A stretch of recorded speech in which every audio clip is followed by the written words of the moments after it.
thinking about gender in everyday life. And you'll see here again, we are not, you won't find language like transgender or LGBTQ on these slides because this is about everyone's experience of gender at schools, right? This is just going to particularly impact folks who are gender diverse, gender nonconforming in any way. So what we'd love for us to think about now is how expectations around gender are communicated to students and what happens when students resist or for any reason don't meet those expectations. There are a range of informal and formal responses that, right, can be positive, negative, or neutral, and that's really important too, right? If someone is not engaging in a way that is expected, sometimes they meet resistance or they're disciplined and told to get back in line. Sometimes they're welcomed and celebrated for who they are. Oftentimes, all of that's happening within the same institution. We also want to acknowledge that expectations around gender are not communicated or enforced in the same way for everyone.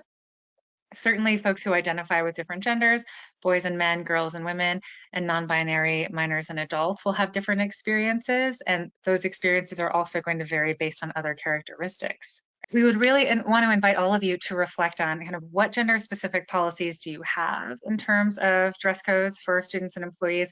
What's the reasoning behind them? And is that policy or practice serving those values? About once a semester, I'd have a class where I asked my students about dress codes they had had before college and whether gender played a role in those expectations.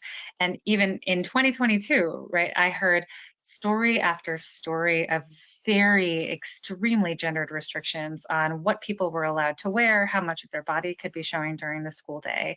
A lot more scrutiny, particularly on girls' bodies than on boys' bodies. So a number of students who shared that in their high schools, boys were welcome to wear tank tops, but girls weren't. And I would ask my students, did you ever ask why? Did anyone explain this to you? And the most common reason was it's distracting for boys. And one student once shared with me that they were told it's distracting for teachers for girls to have their shoulders showing. And I think it's a great example of an area where if our concern is we want everyone to be able to focus and learn effectively, that's a great value, right?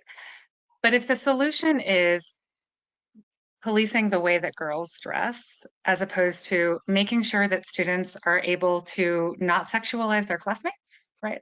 Making sure that students are able to engage respectfully, making sure that staff are able to engage respectfully with students. I would much rather make sure that we're focusing on how do we train boys, how do we train all students to be respectful to their classmates than control how girls use their bodies in schools, right? So that value is great.